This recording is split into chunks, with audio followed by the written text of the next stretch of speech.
Good morning everyone. आप सभी का इकोनॉमी की क्लास 4 में स्वागत है। और सबसे पहले तो आपसे सॉरी, क्योंकि ये क्लास काफ़ी गैप हो गया है तीसरी और चौथी क्लास में। पर इसके बाद में आपको रेगुलर क्लास मिलेंगी और हम कोर्स को भी कंप्लीट कर लेंगे जो हमने सिलेबस में पढ़ा था। तो चलिएगा बिना किसी देरी के अपनी आज की क्लास स्टार्ट करते हैं। और आज की क्लास में हम पढ़ने वाले हैं कि प्लानिंग इन इंडिया। मैंने जैसे कि आपको इंट्रोडक्शन में बताया था कि देखिए, सबसे पहले तो हम अपनी इकोनॉमी जो सब्जेक्ट है उसका इंट्रोडक्शन लेंगे। सेकंड नंबर पे हम क्या करेंगे, सेकंड नंबर पे हम थोड़ा पैसे के बारे में कुछ जानकारी लेंगे। और थर्ड नंबर पे मैंने आपको एक वीडियो कराई थी जिसमें कि मैंने आपको मांग और पूर्ति के नियम के बारे में एक अच्छा सा आइडिया दिया था।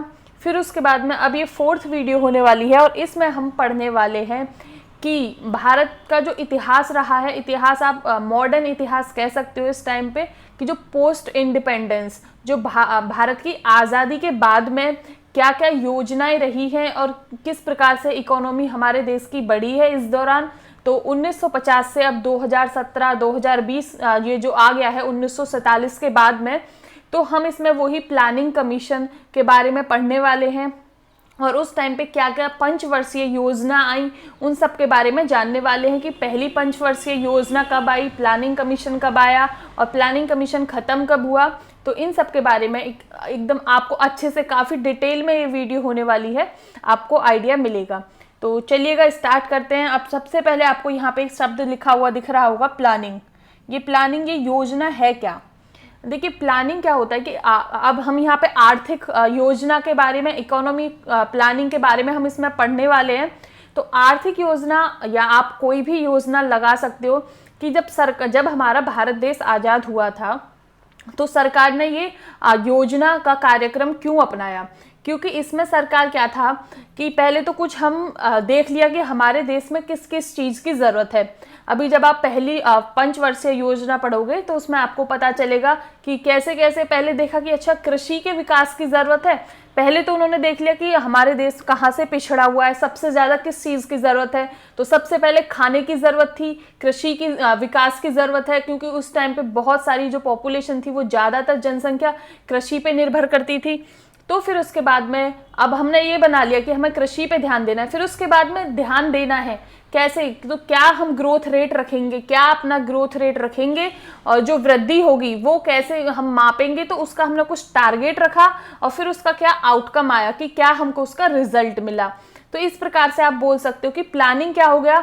आप अपने एग्जाम्पल से भी समझ सकते हो कि आप किसी एग्जाम की तैयारी कर रहे हो तो आप उसकी प्लानिंग करोगे। पहले आप उसका सिलेबस देखोगे और उसके क्या क्वेश्चंस आए हैं, फिर आपके उसके क्वेश्चंस उठाओगे। फिर आप देखोगे कि उसमें किस सेक्शन से ज़्यादा क्वेश्चंस आते हैं, पॉलिटी, इकोनॉमी, मैथ्स, रीजनिंग, जो भी आपका सिलेबस है।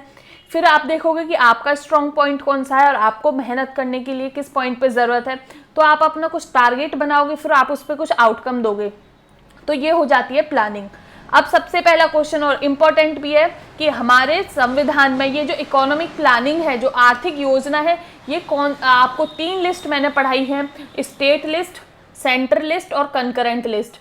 संघ की सूची, राज्य की सूची और समवर्ती सूची।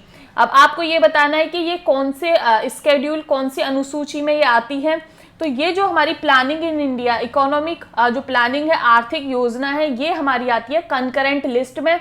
किस में आएगी, एक बार मेरे साथ में बोलिएगा, ये आएगी हमारी कंकरेंट लिस्ट में। ठीक है, ये आपको याद रखना, ये समवर्ती सूची में आती है। और इस पे, इसका मतलब क्या होता है कि इस पे केंद्र और राज्य दोनों अपने नियम बना सकते हैं। अब चलिएगा लेक्चर की शुरुआत करते हैं और इसमें देखते हैं कि हमारे यहाँ पे, देखिए आपके क्वेश्चंस काफ़ी आए हुए हैं कि हमारे यहाँ पे ये जो प्लानिंग है, ये जो योजना है, ये कहाँ से ली गई है, किससे प्रभावित है। तो देखिए, ये हम जो पढ़ते हैं कि जो सबसे पहला प्लान आया था, जो सबसे पहली प्लानिंग आई थी, वो आई थी सोवियत यूनियन। अब आपने ये यूएसएसआर क्या है, union of Soviet socialist republics. अब 1951 के बाद में, 1951 के बाद में इसमें क्या हो गया, 1991 और 2 में इसका डिसइंटीग्रेशन हो गया, ये टूट गया। फिर इसके बाद में इसका जो सक्सेसर स्टेट बना है ना, इसका जो आने वाला स्टेट बना, वो हम उसे रसिया के नाम से, रूस के नाम से भी जानते हैं। बस इतना ही यहाँ पे काफ़ी है। इसका जो पहला प्लान आया था वो लाए थे ये 1928 में, और जो कि 5 वर्षों के लिए लाए थे। तो इसके बाद में क्या हुआ कि अब हमारे जो आप कह सकते हो कि ज़्यादा दूर नहीं है हमारे देश से, फिर हमारे देश से ये रसिया को देख के भारत पे इसका बहुत प्रभाव हुआ। तो भारत में भी 1930 के लगभग भारत में भी प्लानिंग की आवाज़ें उठने लगी कि हमारा देश में ऐसे प्लानिंग होनी चाहिए, देश के विकास के लिए ये आवश्यक है। तो 1930 में ये सारी आवाज़ें उठने लगी। फिर उसके बाद में क्या होता है कि अब ये देखिए कई बुक में कुछ अलग अलग लिखा हो सकता है, बट ये मैंने एक रमेश सिंह की इकोनॉमी की काफ़ी अच्छी बुक आती है, तो उसमें ये वाला डेटा वहाँ से लिया है कि जो एम विश्वरैया हैं, इनका जो प्लान था, इन्होंने जो भारत में हमारी जो योजना के लिए एक ब्लूप्रिंट दिया था, तो सबसे पहले जो ब्लूप्रिंट देने का जो श्रेय है वो इनको जाता है एम विश्वेश्वरैया। और इन्होंने देखिए बुक भी लिखी थी, तो एग्जाम में तो ये क्वेश्चन इंपॉर्टेंट है कि जो इनकी बुक है, इन्होंने 1934 में अपनी ये बुक लिखी थी, और जिसमें कि इन्होंने बात करी थी कि किस प्रकार से ब्लूप्रिंट हमारी भारत में प्लान का होना चाहिए, योजना का होना चाहिए। तो उस बुक का नाम था the planned economy of India. अब आपको ये याद रहना चाहिए कि जो एम विश्वेश्वरैया हैं, इन्होंने 1934 में एक बुक लिखी थी, आप देखिए मेरे साथ में रिवाइज करिएगा। बुक का नाम था the planned economy of India, जिसमें कि इन्होंने एक ब्लूप्रिंट टाइप का दिया था कि भारत के लिए इस प्रकार की कुछ योजना होनी चाहिए। और आप इसको कैसे याद रख सकते हो, आप इसको याद रखोगे कि इनके नाम पे एक हमारे देश में इंजीनियर दिवस भी बनाया जाता है, क्योंकि ये खुद इंजीनियर थे, और जो कि इंजीनियर डे कब बनाया जाता है, वो मनाया जाता है 15 सितंबर को, जो कि इनका बर्थडे होता है। तो ये भी आपके लिए क्वेश्चन बन सकता है एग्जाम में। तो अब इसके साथ साथ में आपको यहाँ पे देखिए, मैंने यहाँ पे लिखा नहीं है बट मैं आपको बता देती हूँ कि इस अब ये हम जब प्लान पढ़ रहे हैं तो गांधी जी का नाम भी तो आएगा। तो 1909 में गांधी जी की एक बुक थी हिंद स्वराज, आप ध्यान से सुनिएगा, हिंद स्वराज। तो इन्होंने इसमें क्या बोला था, इन्होंने इसमें बोला था कि देखिए जो हमारे पास में जमीन है, हवा है, जो भी कुछ है, वो कोई हमारी ना खैरात जागीर नहीं है, वो हमें हमारे पुरखों से मिली है, और हमारे जो आने वाले बच्चे हैं उनका हम पे लोन है, उनसे हमने लोन की तरह ले रखी है। और जैसी वो जमीन हमारे पास में, जैसी हवा हमको मिली है, जमीन हमको मिली है, हमारे ऊपर जिम्मेदारी है, हमारा दायित्व बनता है कि वैसे ही उसे अपने आने वाली पीढ़ी को अच्छे से उसे लौटाएं, ना कि उसे खराब करके लौटाएं। तो ये बात करी थी गांधी जी ने हिंद स्वराज बुक 1909 में। और इसमें इन्होंने कहा था, इन्होंने जो आपकी इंडस्ट्रीज हैं और जो बहुत मशीन्स हैं, इनका भी अपोज करते थे गांधी जी। तो देखिए एग्जाम में ऐसा क्वेश्चन आ सकता है, बस आपको ये लिखना नहीं है, माइंड में ये चीज़ रखनी है कि गांधी जी जो इंडस्ट्रीज हैं, हैवी इंडस्ट्रीज हैं, और जो मशीन्स हैं, क्या उनके पक्षधर थे? तो उनके पक्ष में नहीं थे, उनके अपोजिट में रहते थे, क्योंकि ये बोलते थे कि जब मशीन्स वगैरह आएंगी तो ये तो बहुत ज़्यादा उत्पादन करेंगी, इतनी चीज़ों की ज़रूरत भी नहीं है। तो ये बोलते थे कि हमें हमेशा स्मॉल स्केल, जो छोटे स्तर पे प्रोडक्शन करना चाहिए, गांव वगैरह में उनको बढ़ावा देना चाहिए, ताकि लोग हैं अपनी जो इच्छाएं हैं, खाने पीने की, उपभोग की वस्तुएं हैं, उन पे कंट्रोल करें और उतना ही खरीदें, उतना ही यूज़ में लें जितनी उनको ज़रूरत है, ना कि पर्यावरण और प्रकृति को वेस्ट करें। तो अब चलिएगा अपना आगे बढ़ते हैं। और इसके बाद में देखिए यहाँ पे अभी हम प्लानिंग कमीशन की ओर बढ़ रहे हैं धीरे धीरे। तो उससे पहले कि जो कि आज़ादी से पहले भारत में क्या क्या योजना के बारे में बात करी गई, और आपके एग्जाम में क्वेश्चंस भी आते हैं, इनको क्रोनोलॉजिकल ऑर्डर की तारीख वाइज क्रम से भी लगाने के लिए आ सकता है कि पहले कौन सा आपका ये कार्यक्रम था वो हुआ, कौन सा आया पहले, तो आप इसका भी एक आइडिया रख सकते हैं। तो अब इसके बाद में एक आता है द कांग्रेस प्लान। इसमें क्या था कि सुभाष चंद्र बोस की पहल पर नेशनल प्लानिंग कमेटी बनी, जो कि राष्ट्रीय आपकी प्लान योजना समिति है, ये बनी, और ये बनी 1938 में। अब देखिए ये 1938 और सुभाष चंद्र बोस, अब ये दो चीज़ें देख के, और कांग्रेस की भी यहाँ पे बात चल रही है, तो अब आप यहाँ पे आपके माइंड में आना चाहिए कि 1938 में ऐसा क्या था। तो देखिए 1938 में हरिपुर कांग्रेस का सेशन हुआ था, अधिवेशन हुआ था, और जिसकी अध्यक्षता करी थी सुभाष चंद्र बोस ने। तो वहीं पे इनकी पहल पे ये नेशनल प्लानिंग कमेटी बनी थी।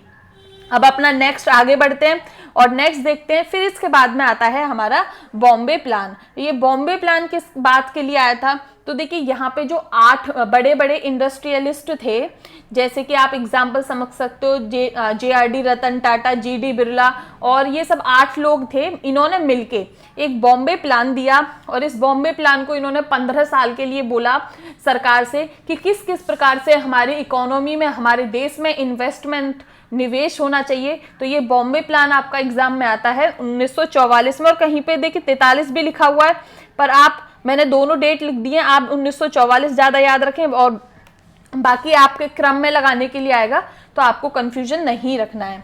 फिर इसके बाद में हमारा नेक्स्ट आता है कि ये गांधीयन प्लान, जो कि 1944 में आया।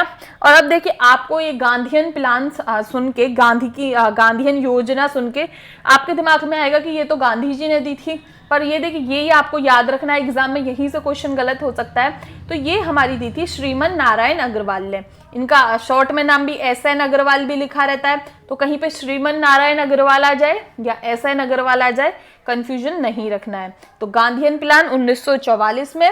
और ये देखिए अब आपको नाम से पता चल रहा है गांधी जी किस पे ज्यादा फोकस करते थे, गांव पे, एग्रीकल्चर पे, खेती पे, रूरल इकोनॉमी पे, जो गांव की अर्थव्यवस्था है उस पे ये ज्यादा फोकस करते थे। तो ये प्लान भी स्वाभाविक सी बात है कि इन्हीं चीजों के बारे में ज्यादा बात करता होगा।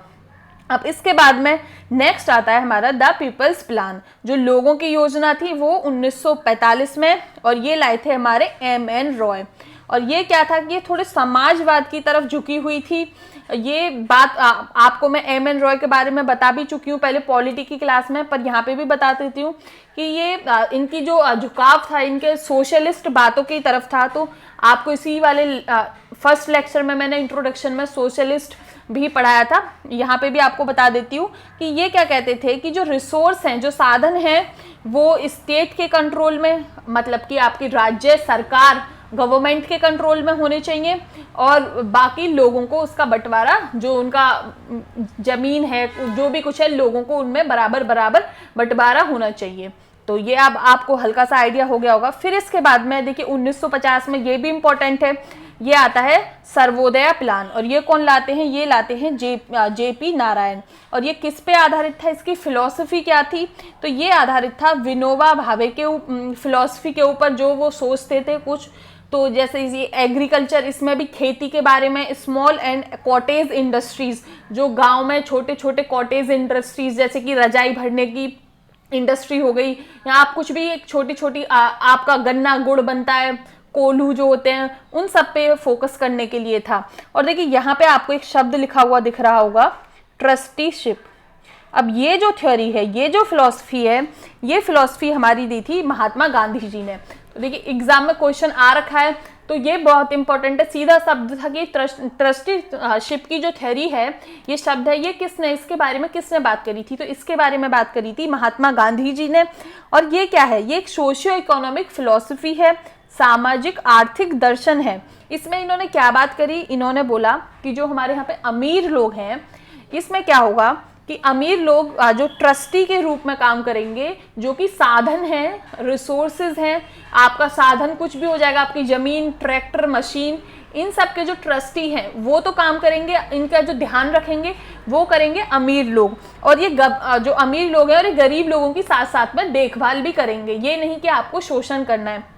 आप इस प्रकार से समझ सकते हो कि जो पेरेंट्स हैं, मम्मी पापा हैं, छोटे बच्चों का ध्यान रखते हैं, वो बस ध्यान रखते हैं कि उनको शिक्षा अच्छे से मिले, उनको अच्छे संस्कार मिले। इसी प्रकार से ये अमीर लोग भी गरीब लोगों का ध्यान रखेंगे। इस वाली थ्योरी में ये बात करी गई थी। अब जल्दी से एक बार इनका रिवीजन कर लेते हैं। तो देखिए पहले 1934 में, 1934 में ये बुक लिखी गई था, प्लान्ड इकोनॉमी ऑफ इंडिया, जिसमें कि भारत के जो प्लान थी, योजना थी, इसके बारे में ब्लूप्रिंट दिया गया। उसके बाद में कांग्रेस प्लान, ये 1938 में सुभाष चंद्र बोस की पहल पे बनती है नेशनल प्लानिंग कमेटी, जो कि हरिपुर सेशन हुआ था, जिसमें कि सुभाष चंद्र बोस ने उसकी अध्यक्षता करी थी INC के। और इसके बाद में अब यहाँ से देखिए ये चारों प्लान आपके क्रोनोलॉजिकल ऑर्डर में लगाने के लिए आ सकते हैं, जो स्क्रीन पे आपको इस टाइम पे दिख रहे हैं। तो इसमें पहले है सबसे बॉम्बे प्लान, जो 1943-44 में आया था। उसके बाद में आता है आपका गांधीयन प्लान, जो कि 1944 में आया था, और इसको दिया किसने था? SN अग्रवाल ने। इसके बाद में पीपल्स प्लान 1945 MN रॉय ने दिया था। और सर्वोदय प्लान जो कि 1950 में जेपी नारायण जी ने दिया था। अब आपको ये यहाँ तक याद रख लेना है। अब इसके बाद में हम अपने देश में आज़ादी के बाद का सफ़र शुरू कर लेते हैं कि ये प्लानिंग कमीशन कैसे आया। और अब उसको शुरू करने से पहले आपको ये जो अभी प्लानिंग बार बार हम बोलेंगे तो उनका एक आपको आइडिया होना चाहिए कि कितने प्रकार की प्लानिंग होती है या किस किस प्रकार से ये योजनाएं हैं ये बनाई जाती हैं। इनमें जो हमारी सरकार है वो किस प्रकार से हस्तक्षेप कर सकती है, प्राइवेट लोग हैं वो किस प्रकार से हस्तक्षेप कर सकते हैं, तो उन्हीं का आइडिया इसमें हम लेते हैं। तो देखिए अब यहाँ पे आपको कुछ लिखे हुए दिख रहे होंगे। एक है इम्पेरेटिव प्लानिंग, इसमें क्या है आदेशात्मक प्लानिंग। इसमें क्या करेंगे कि इसमें जो सरकार है वो यहाँ पे आदेश देगी, मतलब कि यहाँ पे स्टेट माने हो जाएगा आपका सरकार, और जो पब्लिक सेक्टर जो कि सरकार की जो कंपनियां हैं या सरकार का सेक्टर है उसके हाथ में सब कुछ कंट्रोल होगा। यहाँ पे प्राइवेट सेक्टर की कोई इन्वॉल्व नहीं होगा। और यहाँ पे मतलब सब यहाँ पे जो आदेशात्मक है ये समझिए कि सरकार का आदेश ही चलेगा, यहाँ पे आपको ये याद रखना है। और इसके एग्जाम्पल्स क्या हैं इनका आपको हल्का सा आइडिया रखना है बस, यूएसएसआर, चाइना, नॉर्थ कोरिया। और नेक्स्ट आती है आपकी इंडिकेटिव प्लानिंग, सूचक योजना। इसमें क्या है कि इसमें इंडिकेटिव प्लानिंग में ये कहाँ पे आती है, ये मिक्स्ड इकोनॉमीज में आती है। अब ये आप भूल चुके हो तो ये मैंने फर्स्ट लेक्चर में काफी अच्छे से पढ़ाया है इकोनॉमी, तो आप वहां पे जाके मिक्स्ड इकोनॉमीज क्या है रिवाइज कर सकते हो। तो इंडिकेटिव प्लानिंग में क्या होता है, तो ये देखिए ये फ्रांस में स्टार्ट हुआ था इंडिकेटिव प्लानिंग का कॉन्सेप्ट। और इसमें क्या है कि इसमें जो सरकार है और जो प्राइवेट, भारत का भी आप एग्जांपल ले सकते हो। कभी कभी आपने सुना होगा कि देखिए इतने सारे उद्योगपतियों के साथ में सरकार मीटिंग कर रही है, तो ये क्या होता है कि सरकार, उद्योगपति, कृषि क्षेत्र सबके साथ में मिलकर बैठक बिठाई जाती है और कुछ प्लान तैयार किए जाते हैं। तो ये हो जाता है आपका इंडिकेटिव प्लानिंग का तरीका। और नेक्स्ट है आपका प्लानिंग बाय इंड्यूसमेंट। इसमें क्या है कि प्रलोभन द्वारा प्लानिंग की जाएगी। अब आप इसका एग्जांपल समझ सकते हो कि सरकार लोगों को कहे कि आप जम्मू कश्मीर में जाइए, उसको हमने अभी यूटी बनाया है और वहां पे अब बाकी जैसे यूटी यूनियन टेरिटरी है उनके जैसा ही कुछ चलेगा, पहले तो वो एकदम अलग था। तो वहां पे जाइए, आप फैक्ट्री लगाइए, कॉलेज खोलिए, कंपनी खोलिए, तो हम आपको कुछ टैक्स में छूट देंगे। तो ये क्या हो गया, उनको प्रलोभन दिया जा रहा है, उनको लोभ दिया जा रहा है, क्योंकि वहां पे अभी इतनी पॉसिबिलिटीज नहीं है कि जितना लोग दिल्ली, नोएडा, गुड़गांव यहाँ पे आसानी से फैक्ट्री खोल सकते हैं, वहां पे थोड़ी फैक्ट्री खोलने में दिक्कत आएगी। तो वहां पे क्या है कि लोग जाएं, फैक्ट्री खोलें, निवेश करें, इन्वेस्टमेंट करें, तो कुछ लोभ दिया जाएगा, तो उसे ही बोला जाता है प्लानिंग बाय इंड्यूसमेंट। अब अपना आगे बढ़ते हैं, और जिसके लिए हम इतना सब पढ़ रहे थे, प्लानिंग कमीशन, योजना आयोग। अब इसके बारे में हम जान लेते हैं। तो देखिए प्लानिंग कमीशन, योजना आयोग क्या है। तो जो नेहरू जी थे उस टाइम पे सॉरी, वो सोवियत यूनियन के प्लान से बहुत प्रभावित थे। तो वो चाहते थे कि इस प्रकार के कुछ प्लान अपने देश में भी लाए जाएं और अपने देश को भी एक प्लानिंग के तरीके से योजनाबद्ध क्रम में देश को एक विकास के मार्ग पर ले जाया जाए। तो ये प्लानिंग कमीशन बनता है हमारे भारत में 15 मार्च 1950 में। कब बनता है बोलिए मेरे साथ में। देखिए क्वेश्चन थोड़े इंपॉर्टेंट है।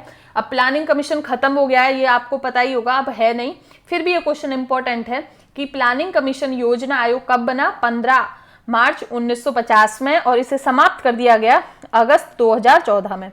तो आप कह सकते हो कि प्लानिंग कमीशन 15 मार्च 1950 से अगस्त 2014 तक चला था। और इसके बाद में जो हमारा पहला 5 ईयर प्लान, देखिए मैंने यहाँ पे FYP 5 ईयर प्लान, पंचवर्षीय योजना को शॉर्ट में FYP लिखा है। पूरे लेक्चर में आपको यही लिखा दिखेगा, तो आप इसको समझ सकते हो कि ये है पंचवर्षीय योजना। तो जो पहली पंचवर्षीय योजना आई थी वो आई थी हमारी 1 अप्रैल 1951 को। अभी आपको ये तीन चीज हो चुकी है यहाँ पे, बहुत अच्छे से याद रखनी है। 15 मार्च 1950 और 1 अप्रैल 1951, और पहला हमारा 5 ईयर प्लान इस टाइम पे आया है। अब आपके दिमाग में सीधा प्लानिंग कमीशन पढ़ के, अब ये सीधा ये कि आपने यहाँ पे ये देखा है प्लानिंग कमीशन 2014 में खत्म हो चुका है, तो इसके बाद में क्या आया, इसकी जगह कौन भरेगा, अभी हम ये देखेंगे। पर इसकी जगह मैं आपको भी बता देती हूँ, नीति आयोग ने भरी थी। पर आपके दिमाग में क्वेश्चन कि किस प्रकार का निकाय है, आप पॉलिटी में पढ़ते होंगे संवैधानिक निकाय और गैर संवैधानिक निकाय। संवैधानिक निकाय को आप बोलोगे कॉन्स्टिट्यूशनल बॉडीज, जिनके बारे में संविधान में कोई भी आर्टिकल मिल जाए, जिनके बारे में संविधान में वर्णन मिल जाए, वो हो जाते हैं हमारे संवैधानिक निकाय।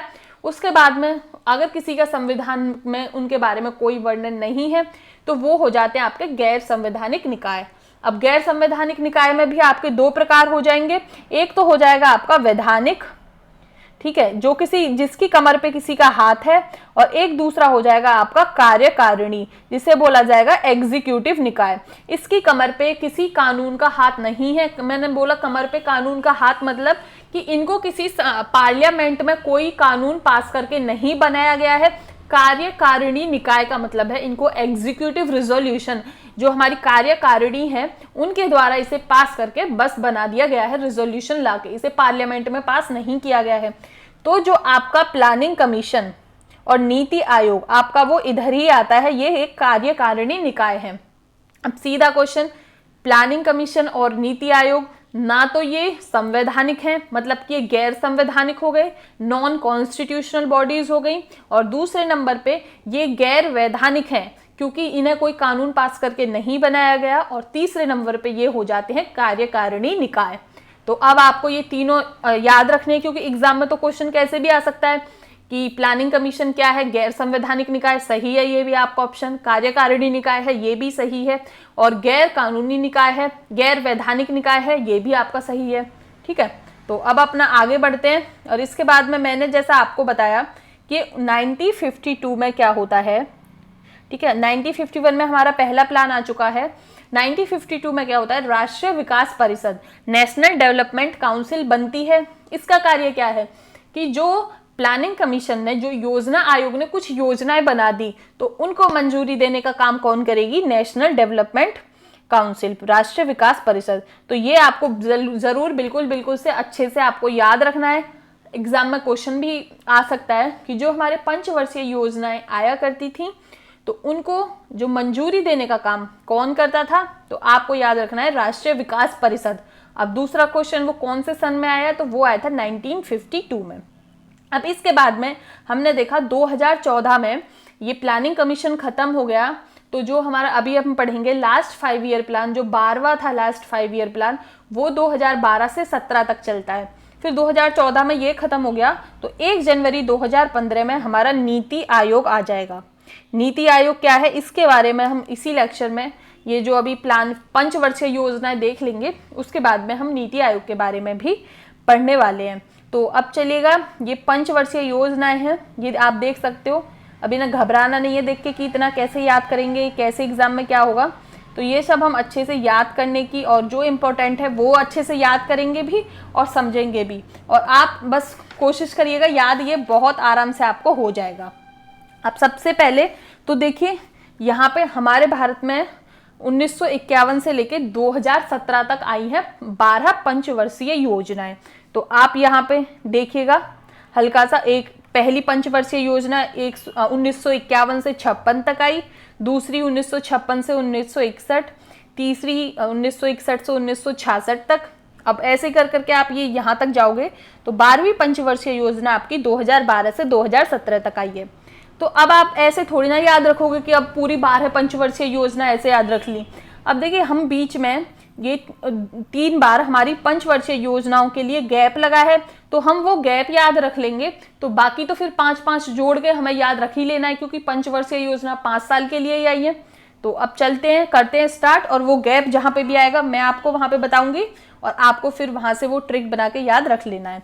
तो पहली पंचवर्षीय योजना जिसकी समय अवधि रहेगी, इसमें तो आपको याद करने में बिल्कुल भी दिक्कत नहीं होनी चाहिए, जो कि रहेगी 1951 से 56 तक। बिल्कुल टेंशन नहीं, क्योंकि अभी तो पहली पंचवर्षीय योजना है, यहाँ पे कोई गैप कुछ नहीं लगा है।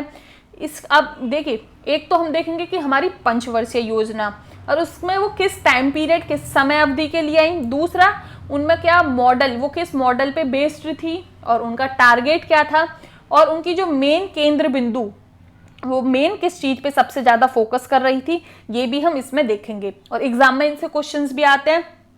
तो जो हमारा पहला 5 ईयर प्लान आया था, वो आया 1951 से 56 पर। और ये देखिए, यहाँ पे क्या था, इसी टाइम पे जो रेफ्यूजीज थे, शरणार्थी थे, वो आपको पता है भारत पाकिस्तान का बंटवारा हुआ था, तो इधर ये जो बांग्लादेश आप अभी अपने मैप में देखते हो वेस्ट बंगाल के साथ में, तो ये तो पहले पाकिस्तान का हिस्सा हुआ करता था, इसे बोला जाता था ईस्ट पाकिस्तान, पूर्वी पाकिस्तान हो जाता था। तो इनसे क्या था कि रेफ्यूजीज बहुत आ रहे थे भारत में, शरणार्थी बहुत आ रहे थे। तो गरीबी तो उस टाइम पे वैसे ही बहुत थी, क्योंकि ब्रिटिशर्स ने भारत के एकदम सब काम खत्म कर दिया था, कितना भारत से वो पैसा ले गए थे। और ऊपर से ये रेफ्यूजीज की नई प्रॉब्लम, पार्टीशन विभाजन की नई प्रॉब्लम। तो इसमें क्या हुआ कि भारत में बहुत ज़्यादा फूड की, जो खाने की खाद्यान्नों की कमी पड़ गई। इन्फ्लेशन, जो पैसा है, इन्फ्लेशन मतलब महंगाई बहुत ज़्यादा बढ़ गई। और जो कंट्री था, मतलब बहुत दिक्कत उस टाइम पे हो रही थी। तो इसीलिए ये जो पहला 5 ईयर प्लान था, देखिए आपको ना ये 5 ईयर प्लान याद करते करते उस टाइम का थोड़ा सा ना हल्का सा दिमाग में इतिहास, जो बैकग्राउंड उस टाइम पे चल रहा था, वो आप याद रखोगे तो बहुत अच्छे से याद करने में आसानी होगी। अब मैंने आपको बता दिया कि आज़ादी के बाद में क्या क्या दिक्कतें आ रही थी, तो इसीलिए इस वाले 5 ईयर प्लान ने, फूड की उस टाइम पे कमी थी तो इन्होंने फोकस किया कृषि विकास पे, हेरोड डॉमर मॉडल पे। तो इन्होंने कहाँ पे फोकस किया इस टाइम पे? हेरोड डॉमर मॉडल पे। तो देखिए इसमें आपका जो लक्ष्य था उस टाइम पे, तो लक्ष्य, क्योंकि नया नया देश आजाद हुआ है तो लंबा न, और शुरू में जब आप कोई भी प्लान बनाए तो लक्ष्य एकदम बहुत ज्यादा बड़ा ना रख ले, क्योंकि जब पहली बार में अगर वो लक्ष्य प्राप्ति ना कर पाओ तो फिर बड़ा दुख सा होता है, डीमोटिवेट हो जाते हैं। ये नहीं कि आप पहले दिन पढ़ने का लक्ष्य बना लो कि मैं 20 घंटे पढूं, और पहले दिन पढ़ भी लिया 20 घंटे, दूसरे दिन ना पढ़ पाए। इससे अच्छा है कि 6-6 घंटे पढ़ने का टारगेट बना ले, वो अचीव भी होगा तो थोड़ी खुशी भी मिलेगी। इसी प्रकार इस टाइम पे ये लक्ष्य था 2.1 का, तो काफी बड़ा था उस टाइम के हिसाब से भी ये लक्ष्य। तो प्राप्ति करी 3.6 की, मतलब कि जितना लक्ष्य बनाया उससे ज्यादा जो हमारी ग्रोथ रेट थी तो उसमें हमने प्राप्ति करी। ठीक है, तो आपको ये अब आइडिया हो गया। और पहला जो हमारा केंद्र बिंदु रहा वो कृषि विकास रहा। इसके बाद में 5 साल बाद में 5-5 साल के लिए 5 ईयर प्लान रहने वाले हैं, तो हमारा आता है। और आपको देखिए ये जरूर याद रखना है कि पहला 5 ईयर प्लान किस पे बेस्ड था? Herod Domar model. जो यहाँ पे आपको हाईलाइटेड चीज दिख रही है इस वीडियो में, अलग कलर से मैंने हाईलाइट की हुई है, वो आपको अच्छे से याद रखनी है। और वो भी आप याद रखोगे तो आप बहुत सारे क्वेश्चंस अटेम्प्ट कर पाओगे। फिर इसके बाद में हम देखेंगे कि हमारा सेकंड 5 ईयर प्लान है, जो कि आता है आपका 1956 से 61 तक। इसे याद करने में कोई दिक्कत नहीं होनी चाहिए इसकी डेट को, क्योंकि 51 से पहला प्लान आया है, 5 साल के लिए पहला प्लान रहेगा 56, फिर उसके बाद में 5 साल के लिए 56 से 61 तक। अब इसके बाद में क्या हुआ कि हमने पहले प्लान में फोकस कर लिया किस पे? कृषि पे। अब आपको देखिए थोड़ा सा यहाँ पे चीजों को दिमाग में बिठा के रिलेट करना है। तो पहले तो हमने कृषि पे फोकस कर दिया, अब दूसरा हम किस पे फोकस करेंगे? खाने पे फोकस कर लिया। अब हम करेंगे उद्योगों पे फोकस, भारी जो उद्योग हैं उन पे हमने यहाँ पे फोकस किया, वो हमने किया दूसरे 5 ईयर प्लान में। और ये किस पे बेस्ड था? ये बेस्ड था महालनोबिस मॉडल पे। और महालनोबिस मॉडल पे बेस्ड था, तो प्लीज प्लीज याद रखिएगा दूसरा 5 ईयर प्लान महालनोबिस मॉडल पे। और आप इसे कैसे भी ट्रिक याद कर सकते हो कि भारी उद्योग हैं दूसरे 5 ईयर प्लान में। तो भारी मतलब कि कोई चीज बहुत भारी है, उसे उठाने के लिए कोई बहुत ही महान व्यक्ति की जरूरत पड़ेगी। तो इस प्रकार से आप इसे रिलेट करके भारी उद्योग महालनोबिस मॉडल, इसे भी आप कुछ करके ऐसे याद रख सकते हो। ठीक है, और ये मैंने यहाँ पे हर जगह देखिए, यहाँ पे भी मैंने आपको लक्ष्य और प्राप्ति लिख दिया है कि कितना लक्ष्य हमने उस टाइम पे ग्रोथ रेट का अपना रखा था और कितनी प्राप्ति करी है। तो ये आपको सारे याद करने की कोई जरूरत नहीं है, बस मैंने आपके इन्फॉर्मेशन के लिए लिख दिए हैं। और जहां पे आपको इंपॉर्टेंट लगे वो मैं आपको अभी बता दूंगी, आप वो याद रख सकते हो। इसके बाद में हमारा आता है तीसरा 5 ईयर प्लान, जो कि हमारा आता है 1961 से 1966 तक। अब आपको यहाँ पे ये देखिए, यहाँ पे आपको सबसे पहले ये देखिए, यहाँ पे लक्ष्य बना दिया है 5.6 का, पर प्राप्त कर पाए हैं सिर्फ 2 पॉइंट विकास दर। ये क्यों? ये बिल्कुल विफल रहा। सबसे ज्यादा जो विफल 5 ईयर प्लान है अपना यही है तीसरा 5 ईयर प्लान, जो कि आया था 1961 से 66 तक। अब आपको यहाँ पे इसका बैकग्राउंड समझना है कि क्यों इतना विफल रहा। तो अब आपको यहाँ पे देखते याद आ जाना चाहिए सीधा। बताइए आपके दिमाग में अगर आ रहा है तो इस टाइम पे चीन के साथ में हमारा 1962 में युद्ध चल रहा था। तो जब भी किसी भी देश का युद्ध चलता है, और जब हम नए नए आजाद हुए थे, तो उस देश में नए आजाद हो या पुराने आजाद हो, कुछ भी हो, युद्ध चलता है तो पैसा बहुत लगता है। बहुत लगता है, तो देश में फिर पैसे की कमी होने की वजह से और सारा पैसा उधर डाइवर्ट होने की वजह से ये वाला जो 5 ईयर प्लान था बिल्कुल बुरी तरह विफल हुआ, सक्सेसफुल नहीं हो पाया।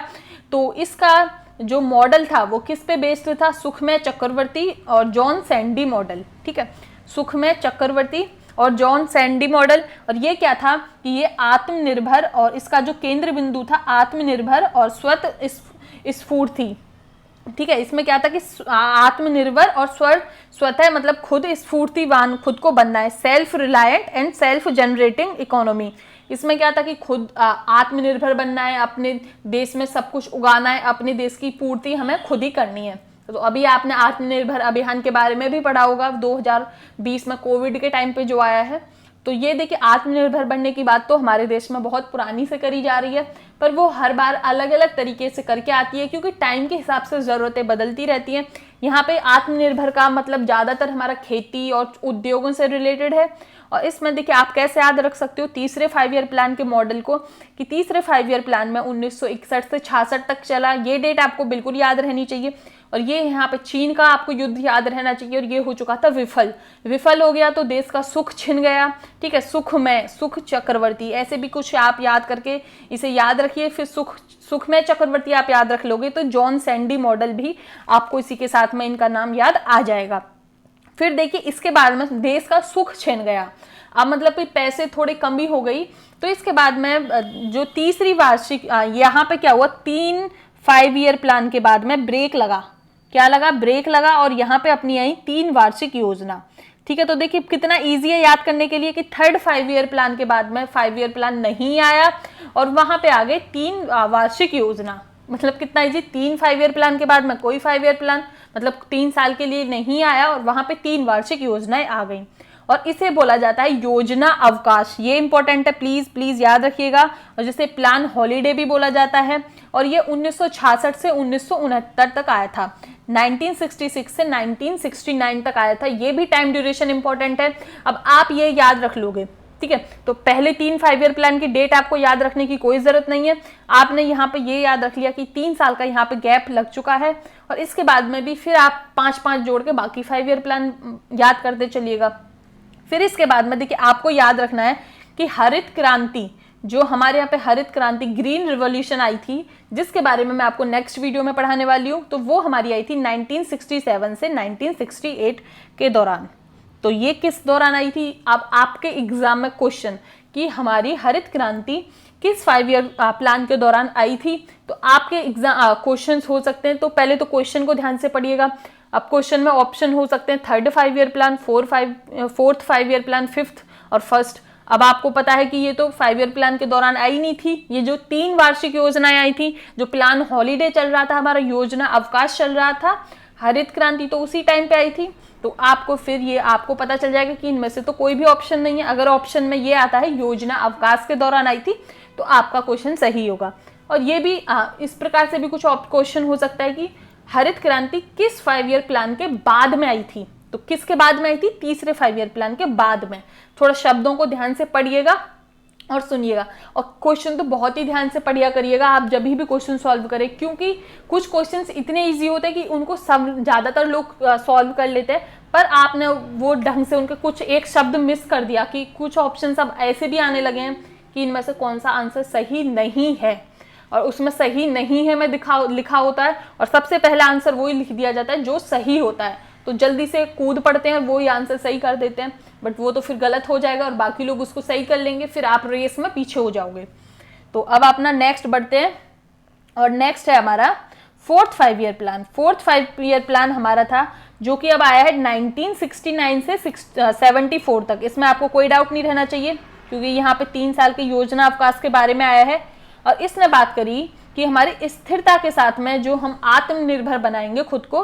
देखिए यहाँ पे क्या बात करी है, आत्मनिर्भर एवं स्वतः स्फूर्तिवान। ठीक है, यहाँ पे आत्मनिर्भर की बात करी। अब दूसरे में बात कर दी इन्होंने चौथे 5 ईयर प्लान में कि स्थिरता के साथ में आत्मनिर्भरता। तो ये दो चीजें भी आप रिलेट करके इनका केंद्र बिंदु याद रख लोगे कि इनकी जो फोकस था वो किस पे था। तो ये रटने की कोई जरूरत नहीं है, ये चीजें आपस में रिलेट हो जाएंगी। और ये किस पे बेस्ड था, तो देखिए आप कैसे याद रखोगे इनको, फिर भी देखिए यहाँ पे क्या है कि इस वाले 5 ईयर प्लान में चीन के साथ में युद्ध होने की वजह से सुख छिन चुका है, कुछ भी ऐसे रिलेट करिएगा ट्रिक। और इसके बाद में फिर हम जो चौथा 5 ईयर प्लान लेके आए हैं 3 साल के योजना अवकाश के बाद में, तो इस टाइम पे हमारे पास में मनी, ठीक है, इसे गलत तरीके से पढ़िएगा, वैसे तो मैनी है पर मनी आ गया है हमारे पास में, और हम ले आए हैं अब 5 ईयर प्लान। तो अब इसमें आप किस मॉडल पे आधारित है, Ashok Rudra and Alan Manne, ठीक है, एलन मैनी, वैसे तो मैनी है पर आपको याद करने के लिए मनी याद रख लो, आपको क्या एग्जाम में ऑप्शन दिखेगा वहां पे आप सही कर लोगे। तो अशोक रुद्रा और एलन मनी, मैनी, ठीक है, कि सुख के बाद में हमारे पास में पैसा आ गया और पैसे से हम ले आए चौथा 5 ईयर प्लान। और चौथे 5 ईयर प्लान में हम बात कर रहे हैं स्थिरता के साथ में आत्मनिर्भरता की। और देखिए ये यहाँ पे यही चौथे 5 ईयर प्लान के दौरान ही हमारे जो देश में एक गडगिल फॉर्मूला दिया गया। तो अब एक क्वेश्चन की गडगिल फॉर्मूला कौन से 5 ईयर प्लान के दौरान दिया गया, तो आपका आंसर होगा 4th 5 ईयर प्लान के दौरान। और इसमें ये किस बारे में बात करता है, तो देखिए ये बात करता था कि जो हमारे राज्य है, अलग अलग राज्य हैं, उनके बीच में होता था असंतुलन। जैसे कि आप यूपी लीजिएगा और कर्नाटक, केरल लीजिएगा, या इधर आप हरियाणा, बिहार या केरल लीजिएगा, तो इस प्रकार से देखिए कितना असंतुलन है वहाँ पे। साक्षरता दर, पैसे की, गोवा लीजिएगा तो यहाँ पे साक्षरता दर और इन लोगों की प्रति व्यक्ति जो इनकम है, आय है, वो भी बहुत ज़्यादा है हमारे राज्यों के कंपैरिजन में। तो यहाँ पे जो असंतुलन है, इनके बीच में जो डिस्पैरिटी है, इसको दूर करने के लिए इन्होंने योजनाओं के अंतर्गत ये बोला कि केंद्र से कि आप राज्यों को वित्तीय सहायता देना शुरू करिएगा, और इसके लिए वित्तीय सहायता के लिए एक फॉर्मूला तैयार किया गया, तो उसी को बोला जाता है गडगिल फॉर्मूला। अब सीधा क्वेश्चन, गडगिल फॉर्मूला किससे रिलेटेड है, अब आपके ऑप्शन हो जाए कि भाई एनवायरमेंट, पर्यावरण से रिलेटेड है या किससे रिलेटेड है, तो आपको पता है कि ये जो केंद्र से जो राज्यों को वित्तीय सहायता मिलेगी उनके जो क्षेत्रीय असंतुलन के आधार पर, तो उसके लिए कुछ फॉर्मूला समथिंग टाइप तैयार किया गया था, तो उससे रिलेटेड है आपका गडगिल फॉर्मूला। अब हम चलते हैं नेक्स्ट अपना 5th 5 ईयर प्लान पे। अब 5th 5 ईयर प्लान हमारा देखिए, अब आपको यहाँ पे ये 2 लिखे दिख रहे होंगे, वैसे तो एक्चुअल में अब आप देखोगे कि 5 ईयर प्लान है, 5 वर्षीय योजना है, तो 5 साल के लिए होना चाहिए, बट यहाँ पे ये एक्चुअल में था 1974 से 78 तक। अब ये क्यों, ये 4 साल क्यों चला, अब आप इसे कैसे याद रखोगे, तो देखिए 5वां ही 5 ईयर प्लान है, वही 5 साल नहीं चल पाया, बस ये याद रखना है। एग्जाम में क्वेश्चन भी आ सकता है कि कौन सा 5 ईयर प्लान था जो 1 वर्ष पूर्व समाप्त हो गया था, तो आपको याद रखना है कि वो था हमारा 5वां 5 ईयर प्लान। और ये देखिए समाप्त क्यों हो गया था 5वां 5 ईयर प्लान, क्योंकि यहाँ पे मोरारजी देसाई जनता दल की जो सरकार थी वो आ गई थी, और उन्होंने बोला कि भाई 5-5 साल के जो टारगेट बनाना है, ये तो बहुत लंबी बात लग रही है, हम तो 1-1 साल के टारगेट लाएंगे। तो इसके बाद में इसीलिए 974 से 978 तक चलता है, वैसे तो चलना चाहिए था 79 तक, 1979 तक, बट 78 तक चला। तो ये भी इंपॉर्टेंट क्वेश्चन कि कौन सी पंचवर्षीय योजना 1 साल पहले समाप्त हो गई, तो प्लीज बोलिएगा मेरे साथ में कि पंचवर्षीय योजना तो 5 साल तक चलनी थी, बट वो 5वीं 1 साल पहले समाप्त हो गई। और ये किस मॉडल पे आधारित थी, डीपी धर मॉडल पे। किस मॉडल पे आधारित थी, ये थी डीपी धर मॉडल पे। और इसका जो आपका उद्देश्य था वो था निर्धनता उन्मूलन तथा आत्मनिर्भर। अब यहाँ पे निर्धनता की भी, उन्मूलन की बात कर दी गई कि जो आपकी गरीबी है उसको हटाना है, तो अब ये गरीबी हटाने की बात कर दी गई, तो गरीबी हटाओ नारा भी 5वीं पंचवर्षीय योजना में दे दिया गया। ठीक है, तो किस पंचवर्षीय योजना में दे दिया गया गरीबी हटाओ का नारा, 5वीं पंचवर्षीय योजना में। अब आपको ये बिल्कुल याद नहीं रखना है, कंफ्यूजन इसमें नहीं रखना है। और देखिए कहीं कहीं पे ये भी लिखा रहता है कि 1971 में इंदिरा गांधी जी ने अपनी जो इलेक्शन कैंपेन थी वहां पे भी ये गरीबी हटाओ के बारे में बोला था, और यहाँ पे भी गरीबी हटाओ के बारे में 1974 से 78 में भी गरीबी हटाओ के बारे में बात करी थी।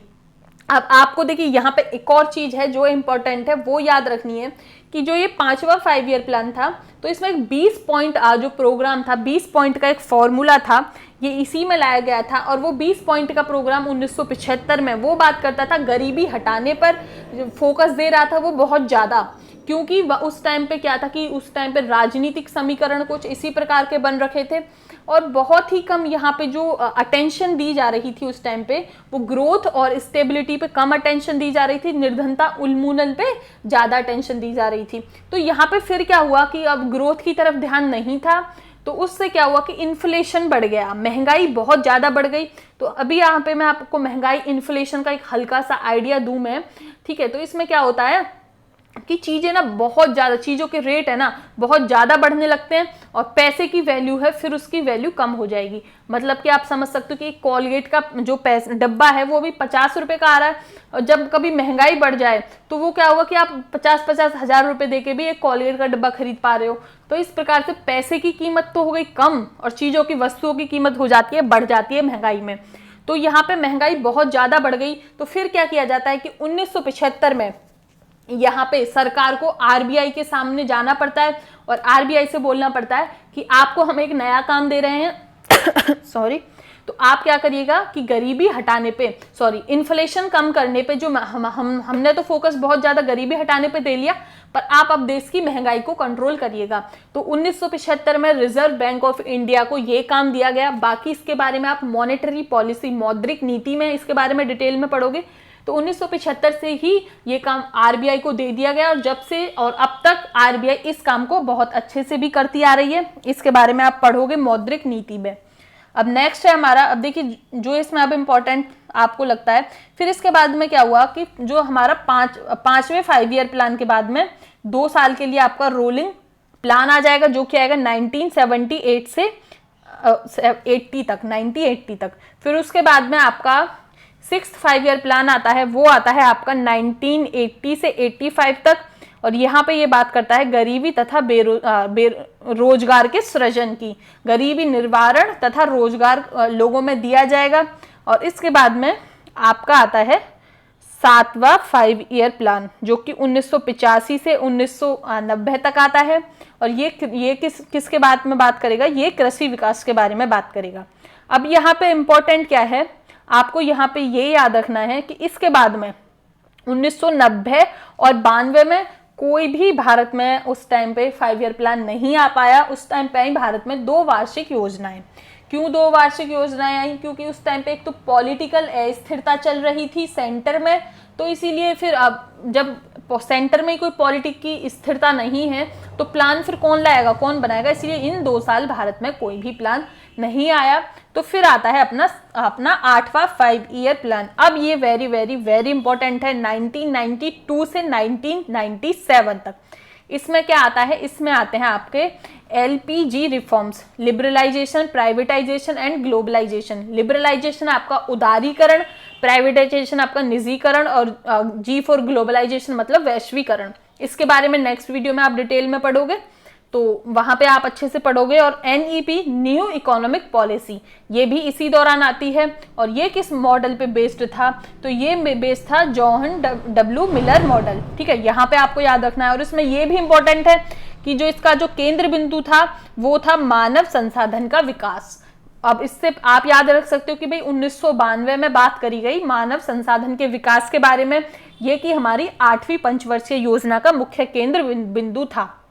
एलपीजी रिफॉर्म्स कौन सी पंचवर्षीय योजना में आए, 8वीं पंचवर्षीय योजना में आए। और आपको और इसमें क्या याद रखना है, और आप इसमें इस टाइम पे हमारे देश के प्राइम मिनिस्टर कौन थे, तो जब एलपीजी रिफॉर्म्स आए थे और न्यू इकोनॉमिक पॉलिसी आई थी तो वो थे हमारे पीवी नरसिम्हा राव। तो ये आपको इसमें यहाँ पे कुछ चीजें याद रखनी है। इसके बाद में आता है आपका 9th 5 ईयर प्लान। ये आपका, अब देखिए अब यहाँ पे आपको इनको याद करने में कोई भी दिक्कत नहीं होनी चाहिए, सिर्फ सब में 5-5 जोड़ के आगे बढ़ना है, और सब ने अपना जो कार्यकाल है वो पूरा किया है। तो यहाँ पे आपको डेट बस आप ये याद रख लो, 8वां जो 5 ईयर प्लान है वो 1992 में आया है, ठीक है, उससे पहले 2 साल का ब्रेक लगा था। बस फिर क्या है, आपको 5-5 जोड़ना है और 2017 तक आपको पहुंचना है, जो कि 2017 में आपका आखिरी और 12वां 5 ईयर प्लान आएगा। इसके बाद में आप बढ़िएगा, हम देखेंगे ये वाला, ये किस पे बेस्ड है, सामाजिक न्याय और समानता के साथ आर्थिक विकास। इसने बोल दिया जो हमारा 9वां 5 ईयर प्लान है कि इसमें सामाजिक न्याय करेंगे और उसके साथ में जो हमारा आर्थिक विकास करेंगे समानता के साथ में। अब देखिए यहाँ पे जो इम्पोर्टेंट है, ये नेक्स्ट हमारा 10वें 5 ईयर प्लान का भी यही हमारा उद्देश्य था। जो कि मुख्य केंद्र बिंदु 9वें 5 ईयर प्लान का था। अब यहाँ पे जो इंपॉर्टेंट आते हैं वो आता है 11वां 5 ईयर प्लान और 12वां 5 ईयर प्लान। तो देखिए 11वां 5 ईयर प्लान हमारा बात करता है कि तीव्रतर और अधिक समावेशी विकास, ठीक है, faster and more inclusive development. यहाँ पे इंक्लूसिव डेवलपमेंट नया शब्द सुनने को मिल रहा है, समावेशी विकास। अब सीधा इस शब्द को एक्सप्लेन करने से पहले सीधा क्वेश्चन आपका एग्जाम में यही बनेगा कि ये समावेशी विकास, इंक्लूसिव जो डेवलपमेंट है, ये कॉन्सेप्ट कौन से 5 ईयर प्लान में आया। सीधा क्वेश्चन, सीधा आंसर 11वें 5 ईयर प्लान में। कैसे याद रखोगे, कैसे भी याद रख लो, अभी 2 5 ईयर प्लान लास्ट हैं, तो उनमें ही समावेशी विकास के बारे में बात करी जाएगी।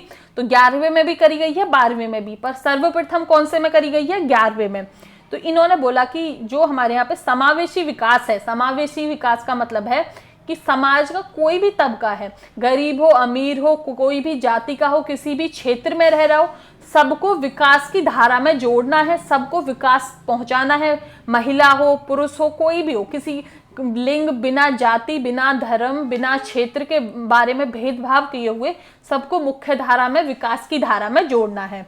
आ गया आपको ये बात समझ।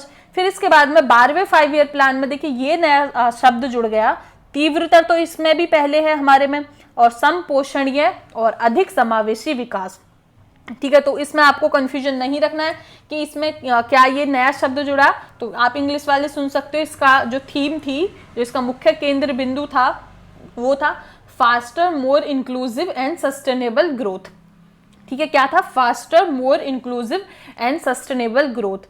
यहाँ पे क्या होगा, सस्टेनेबल ग्रोथ का मतलब है संपोषणीय, ठीक है। ये संपोषणीय जो शब्द है किसका है कि हमें अपनी ग्रोथ है वो इस अच्छे से करनी चाहिए, इस प्रकार की ना तो कुछ पर्यावरण को नुकसान हो, और ग्रोथ को अच्छे से हमें आगे बढ़ाना है।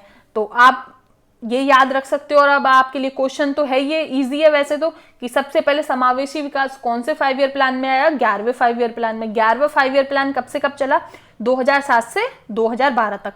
अब देखिए आप इनको ऐसे ही याद रखोगे। और यहाँ पे, हाँ, यहाँ पे एक चीज और लिखी है मैंने, यहाँ पे टारगेट है 9% का, बाद में ये टारगेट कर दिया गया 8.2% का। और क्या वास्तविक क्या रहा, अभी उसका कोई डेटा हमारे पास में अवेलेबल नहीं है, तो आपको ये याद भी रखना है। अब देखिए ये याद करने में बहुत आसानी से हो जाती है। तो देखिए आप इसमें क्या याद रखिएगा कि यहाँ पे क्या ब्रेक लगा, एक तो ब्रेक यहाँ पे लगा, रोलिंग प्लान, ठीक है। एक ब्रेक यहाँ पे लगा, एक ब्रेक आपका यहाँ पे लगा, तो आप ये 2 ब्रेक याद रखिएगा। और इसके बाद में तीसरा ब्रेक आप ये याद रखिएगा, ये कितने से कितने साल तक ब्रेक लगे। और चौथी चीज आपको क्या याद रखनी है कि जो हमारा 5वीं पंचवर्षीय योजना थी वो आनी तो 5 साल के लिए चाहिए थी, मतलब कि 1979 तक आनी चाहिए थी, बट वो आई 78 तक। आप ये चार चीज याद रखिएगा, बाकी सब में 5-5 जोड़ते चलिएगा, आपको 5 ईयर प्लान की डेट मिल जाएगी। ऐसे रटने की कोई जरूरत नहीं है कि हर 5 ईयर प्लान की आप डेट याद रखो। यहाँ पे आप याद रख सकते हो 8th 5 ईयर प्लान की डेट, उसके बाद में आपको सारी 5 ईयर प्लान की डेट 5-5 जोड़ के आपको मिल जाएंगी, ठीक है। आपको ये ऐसे याद रखना है। और देखिए यहाँ पे मैंने थीम लिख दिया है, वैसे तो जो थीम है मैंने वो आपकी इधर लिख रखी है कि जो मुख्य केंद्र बिंदु और थीम है जो आपकी 5 ईयर प्लान की, वो मैंने इधर साइड में लिख रखी है, तो आप थीम को आप इधर से याद रखिएगा, ठीक है। तो अब आपको ये समझ आ गया होगा, और ये एक बार आप रिवाइज भी कर सकते हो और इसे अच्छे से याद करिएगा।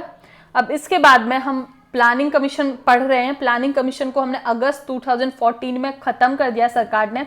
अब डेट आप याद ही रख सकते हो कि नई गवर्नमेंट है 2014 में आई थी, तो उन्होंने इसलिए प्लानिंग कमीशन को ख़त्म कर दिया। क्यों ख़त्म कर दिया, अब ये देखिए इसके बारे में आप हल्का सा याद रखोगे, क्योंकि नीति आयोग और प्लानिंग कमीशन के दोनों का हम अंतर पढ़ेंगे, और क्यों नीति आयोग सरकार है जो अब बेहतर बताते हैं प्लानिंग कमीशन से, तो उसके बारे में भी आपको जानने को मिलेगा। तो देखिए प्लानिंग कमीशन का काम क्या था, पहले आप इधर वो समझेंगे और हम नीति आयोग के बारे में भी इधर देखेंगे। प्लानिंग कमीशन क्या था कि ये योजनाएं भी बनाने का काम करता था और पैसे के बंटवारे के बारे में भी बोलता था। पैसे के बंटवारे में कि राज्य को कितना पैसा मिलना चाहिए, योजना को कितना पैसा मिलना चाहिए। भाई फिर फाइनेंस कमीशन आपको मैंने पढ़ाया था इकोनॉमी में, जो कि आर्टिकल 280 में जो एक संवैधानिक निकाय है, उसका क्या मतलब, आप तो गैर संवैधानिक निकाय, सिर्फ एक कार्यकारिणी निकाय हो, और फाइनेंस कमीशन तो एक संवैधानिक निकाय है, और वो तो इतना अपनी आप उसके ऊपर उसके बराबर उसके जैसा काम कर रहे हो। तो ये तो गलत बात है। तो इसीलिए एक तो प्लानिंग कमीशन की आलोचना करी जाती थी, दूसरी आलोचना करी जाती थी कि प्लानिंग कमीशन के टाइम पे क्या होता था, धड़ल्ले से योजनाएं पे योजना चल रही है, एक मिनिस्ट्री में योजना चल रही है, दूसरी मिनिस्ट्री में तो हर 3-3 4-4 मिनिस्ट्री एक ही टाइप की योजनाएं चलाई जा रही हैं, वहां से पैसा जाया जा रहा है, तो कुछ योजनाओं का भी नहीं पता चलता था। और दूसरा जो इसका क्रिटिसिज्म, सबसे ज्यादा इसकी आलोचना होती है कि ये फॉलो करता था bottom down approach. Bottom down approach का मतलब है कि टॉप टू बॉटम अप्रोच। यहाँ पे जो बैठे लोग हैं वो नीचे के लोगों के लिए, जो आप समझ सकते हो कि यहाँ पे केंद्र से डायरेक्ट बैठे हुए आपके गांव के लिए नीति बना देते थे। भाई ये क्या बात हुई, हर गांव के लिए सेम नीति थोड़ी ना चलेगी। किसी गांव को किसी चीज की जरूरत है, किसी के पास में पानी है तो किसी को बिजली की जरूरत है, किसी का गांव में बिजली है तो उनको पानी की जरूरत है। तो सबके लिए तो ये नहीं कि सब गांव में पानी पहुंचा दो, ये योजना बना दो, या सब गांव में खाली बिजली पहुंचाएंगे हम पानी नहीं पहुंचाएंगे। तो इस प्रकार से आप कह सकते हो कि जो top to bottom approach follow करता है, तो इन सब के निवारण के लिए सरकार लाई नीति आयोग। नीति आयोग क्या फॉलो करती है आपकी, ये फॉलो करती है बॉटम टू अप अप्रोच। यहाँ पे क्या है कि टॉप बॉटम से टॉप अप्रोच। यहाँ पे जो नीचे लोग हैं उनको देखा जाता है, उनसे पूछा जाता है, फिर उनकी जरूरत के हिसाब से योजनाएं ऊपर बैठे लोग बनाते हैं। तो ये जो प्लानिंग कमीशन में जो गड़बड़ियां थी उनको दूर करने के लिए नीति आयोग लाया गया। और यहाँ पे एक बात याद रखनी है, जैसे प्लानिंग कमीशन पैसे के बारे में बात करता था, आपका यहाँ पे नीति आयोग है वो किसी भी पैसे के बंटवारे के बारे में बात नहीं करता है, और वो पैसे का काम फाइनेंस कमीशन को छोड़ दिया गया है। अब देखिए सॉरी, यहाँ पे क्या है, अगर किसी को क्लास लंबी लग रही है तो बस 2 मिनट की क्लास बची है, खत्म होने वाली है। यहाँ पे क्या है, नीति आयोग। नीति आयोग की फुल फॉर्म है national institution for transforming India, राष्ट्रीय भारत परिवर्तन संस्थान। ये आपका कब आया था, ये आपका आया है 1 जनवरी 2015 को। तो ये भी डेट इंपॉर्टेंट है। हेडक्वार्टर कहाँ पे है, हेडक्वार्टर इसका दिल्ली में है।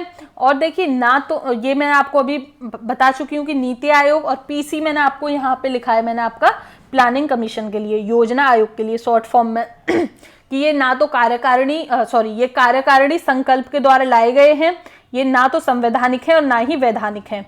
अब आपके लिए होमवर्क है, आपको पॉलिटी की प्लेलिस्ट जो मैंने पढ़ाई है, आप उसे सर्च भी कर सकते हो कि पॉलिटी बाय नेहा चौधरी, तो आपको वो दिख जाएगा रोजगार विदंकित डाल के यूट्यूब पे। तो उसमें आपको लेक्चर नंबर 42 देखना है, और 42 में बाद के 16 मिनट से 25 मिनट तक देखना है। वहां पे मैंने नीति आयोग अच्छे से बताया है, तो आपको वो वहां पे मिल जाएगा। वीडियो को फिर लंबा करने का कोई फायदा नहीं है, बहुत अच्छे से मैंने आपको वहां पे समझाया है। वैसे तो वो पूरी वीडियो प्लानिंग कमीशन और नीति आयोग के बारे में है, पर प्लानिंग कमीशन हमने यहाँ पे बहुत अच्छे से पढ़ लिया है, सिर्फ आपको वहां पे जाके नीति आयोग का रिवीजन करना है। और धन्यवाद। आपको वीडियो पसंद आई होगी, वीडियो पसंद आती है तो बता सकते हो कॉमेंट सेक्शन में। और हाँ, अभी तो वीडियो खत्म नहीं हुई है, आपके लिए कुछ क्वेश्चंस भी हैं वीडियो के बाद में, और आपको कोई भी सुझाव हो आप कमेंट सेक्शन में दे सकते हो। और आपके ये क्वेश्चंस हैं, आपको ये क्वेश्चंस अटेम्प्ट करने हैं, कमेंट सेक्शन में आंसर देना है। इससे आपको क्या पता चलेगा कि आपने वीडियो में कुछ आपको समझ आया कि नहीं आया। और देखिए बहुत इजी क्वेश्चन है, आपको जितने भी क्वेश्चन है सभी के आंसर्स आने चाहिए। तो ये आप फर्स्ट क्वेश्चन देख सकते हो, आप कमेंट सेक्शन में आंसर करो, तो पूरा लिख के आंसर्स करने हैं कि भारत की प्रथम पंचवर्षीय योजना किस मॉडल पे आधारित थी। हम बहुत अच्छे से पढ़ चुके हैं। चलिएगा, मैं आपको ये बता देती हूँ कि भाई कैसे आप अटेम्प्ट करोगे। बम्बई योजना ये तो नहीं थी, बिल्कुल ही नहीं थी, ये तो सीधा ही कट गया। वैसे तो आपको इसका सीधा ही आंसर पता होना चाहिए कि ये कौन से पे आधारित थी, हेरोड डॉमर मॉडल पे। इसके बाद में आपका सेकंड क्वेश्चन बनता है कि भारत की जो प्रथम पंचवर्षीय योजना का लक्ष्य किस पे था। तो आपको बहुत अच्छे से मैं अभी समझाई हूँ कि किस पे आधारित था, कृषि के विकास पे आधारित था। तो इसका भी बी ऑप्शन आपका करेक्ट हो जाएगा। नेक्स्ट हम बढ़ते हैं आगे और नेक्स्ट क्वेश्चन देखते हैं कि भारत में योजना अवकाश कब घोषित किया गया। तो ये बताइए भाई, मैंने बहुत अच्छे से पढ़ा है, तीसरी पंचवर्षीय योजना के बाद में भारत में योजना अवकाश घोषित किया गया। वो कितने टाइम के लिए किया गया, 3 साल के लिए किया गया, जो कि 1966 से 69 तक। और मैंने आपको बताया कि आप ये जो 3 गैप आए हैं इनको तो आप बिल्कुल अच्छे से याद कर लीजिएगा, फिर बाकी जो आपके डेट हैं आप वो बहुत अच्छे से याद कर पाओगे। फिर आज आपके बाद नेक्स्ट क्वेश्चन है, इसका तो आंसर मैंने आपको बिल्कुल अभी दिया है, के बीच में 3 वार्षिक योजनाएं लागू की गई। तो कौन से वर्ष के बीच में आपकी 3 वार्षिक योजनाएं लागू करी गई थी, बिल्कुल आपको मैंने अभी बताया है। इसका भी आंसर बी होगा। यहाँ पे तुक्के से ज्यादातर क्वेश्चंस के आंसर बी ही सही निकले हैं, पर एग्जाम में ऐसा नहीं होता है। तो आपको जो भी आपका डाउट है, कुछ भी आप कमेंट सेक्शन में बताइएगा, या तो वो आपके नेक्स्ट वीडियो में आपका डाउट ले लिया जाएगा या मैं कमेंट सेक्शन में ही आपका रिप्लाई कर दूंगी। और धन्यवाद वीडियो यहाँ तक देखने के लिए, और अपना सेहत और स्वास्थ्य का ध्यान अच्छे से रखें। Thank you.